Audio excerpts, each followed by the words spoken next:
Well, the story is that, first of all, you're playing absolutely perfect music for halfway down a rowing course. I Want to Make You Sweat is certainly what the coaches on their bicycles want to do with these crews. And it's still the Norwegians in the lead at 1,250. The very, very tall bowman, Erik Solbakken of Norway, and his partner, Halvor Vest. They've led from a fairly early stage, together with the Ukrainians, Mazur and Matvichuk, into lane 2. So right away on the other side, the Norwegians can't really see them. Whom they can see, though, and are coming up more and more strongly, are the Croatians you mentioned as well, Kavcic and Radonic. That's the leading trio, the Norwegians, the Croatians and the Ukrainians, just short of 1,500.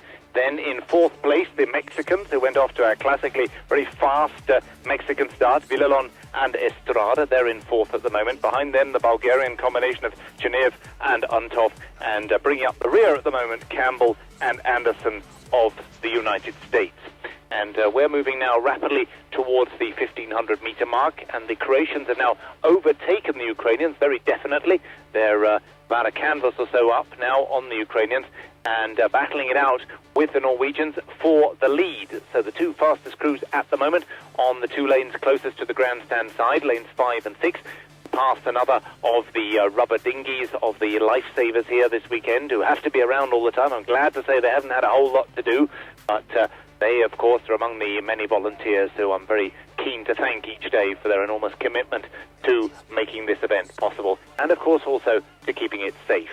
The Ukrainians have decided that they're going to have none of this and have come right back into the race. They certainly don't want to be overtaken by the Croatians, and are now trying to, indeed, tackle the Norwegians, who have led for quite a while. Just short of 1,750, this C final, the men's double sculls, is turning into a very close race at the head of the field. Hard to call a bet at the moment on who's going to get to the line first. Ukraine, Croatia and Norway, it's going to be one of them, I'm pretty certain, as they start to move away from Mexico in fourth, Bulgaria in fifth, and the United States in sixth. But who's it going to be at the line? Who's going to finish 13th overall in the World Junior Double Sculls rankings this year on the male side of the lineup?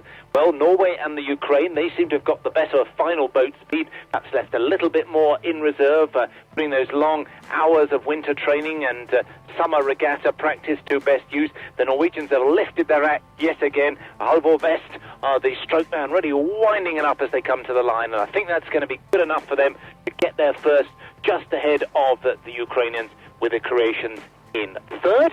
But as usual, I'll turn to my colleagues in the tower for confirmation of how all 6 crews came across the line.